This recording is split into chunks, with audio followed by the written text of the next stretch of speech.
आज हम बात करेंगे एग्जाम और लोगों की फेवरेट टॉपिक द वेद के बारे में। देखो, अगर आप वेद को सिर्फ 4 किताबें समझ रहे हैं ना, तो माफ़ कीजिएगा, आप गलत हैं। एग्जाम जो पूछता है उसका रियल मीनिंग, वेद का रियल मीनिंग है वो है द नॉलेज। ज़रा सोचिए, जिस टाइम पे दुनिया में लोग लिखना भी नहीं जानते थे, उस टाइम पे हमारे यहाँ कॉस्मॉस, साउंड, मेडिसिन और सोसाइटी पर नॉलेज ऑलरेडी एग्जिस्ट करती थी। ठीक है? वेद 4 हैं, ये तो सभी को पता है, आपको भी पता है, मुझे भी पता है। अब बात करते हैं हम इसके और कुछ इंटरेस्टिंग फैक्ट्स के बारे में, जो एग्जाम में आते हैं, जो आपके लिए ज़रूरी हैं, जो लोगों को जानने के लिए ज़रूरी हैं। ठीक है? वो क्या है? ऋग्वेद सबसे पुराना है, ये तो हमें भी पता है। आपको ये भी पता होगा कि इसमें 10 मंडल हैं, लेकिन 10 मंडल की क्या-क्या डिवीज़न हैं और कैसे-कैसे हैं, वो मैं अभी आपको दिखा देता हूँ। देखो, सबसे नया जो है वो मंडल 1 है। सुनने में अजीब लगेगा लेकिन हकीकत है। तो मंडल 1 है और सबसे नया है, तो ये सही बात है। दूसरा, ये सबसे लॉन्गेस्ट भी है, सिर्फ़ नया तो है ही है, लॉन्गेस्ट भी है। पुराने कौन से हैं? 2 से लेके 7 तक। ठीक है? और मंडल 10 में और इम्पोर्टेंट चीज़ क्या देखने को मिलती है? मंडल 10 में मिलता है हमें पुरुष सूक्तम हिम। अब ये क्या है भैया पुरुष सूक्तम हिम? पुरुष सूक्तम हिम में ही हमें वर्ण व्यवस्था के बारे में जानने को मिलता है। वर्ण व्यवस्था समझते हो ना? वही ब्राह्मण, क्षत्रिय, वैश्य, शूद्र, कौन कहाँ से निकला, कैसे क्या हुआ, ये तो आपको पता ही होगा। लेकिन वर्ण व्यवस्था की और इंटरेस्टिंग डिटेल्स जानने के लिए आपको मेरे साथ तो बना ही रहना पड़ेगा। ठीक है? उसकी मैं पूरी लॉन्ग वीडियो बनाऊँगा, उसमें समझाऊँगा कि वर्ण व्यवस्था कैसे उत्पन्न हुई, कौन से उसमें थी, लेटर वैदिक पीरियड में थी या अर्ली वैदिक पीरियड में थी और शुरुआत में कैसी थी, बाद में इसमें क्या-क्या चेंजेस हुए, क्या-क्या हुआ, ठीक है? वो सब बात की कहानी। सामवेद म्यूज़िक के लिए फ़ेमस है, ये तो पता ही होगा, ठीक है?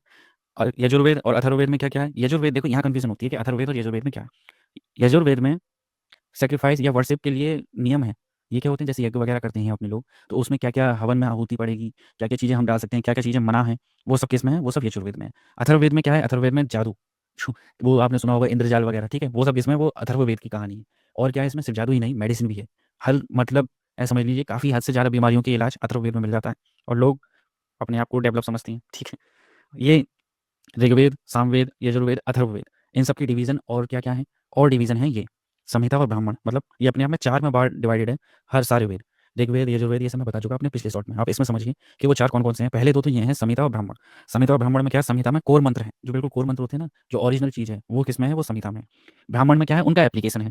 जो मंत्र हैं, उनको अप्लाई कैसे करना है, उनको कैसे बोलना है, किस फ्लो में बोलना है, ठीक है? वो सब किसमें है? वो सब ब्राह्मण में।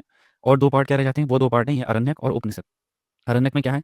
फॉरेस्ट बेस्ड स्पिरिचुअलिटी है। फॉरेस्ट ये क्या है? मतलब फॉरेस्ट में जाना, रहना, वहाँ पे अपना साधना वगैरह करना, वो सब कहाँ है? अरण्यक की कहानी। उपनिषद में क्या है? ये फिलॉसफिकल नॉलेज पे बेस्ड है। मतलब सोसाइटी कैसी होनी चाहिए, आइडियल सोसाइटी किसे कहते हैं, हमारे दिमाग का विकास और ज़्यादा कैसे होगा, ये जो चीज़ें हम देख रहे हैं वो कैसे हो रही हैं, उसके पीछे क्या राज है, वो सब किसमें? वो सब फिलॉसफिकल नॉलेज है, वो किसमें? उपनिषद में। ठीक है? ये तो कहानी रही वेद की।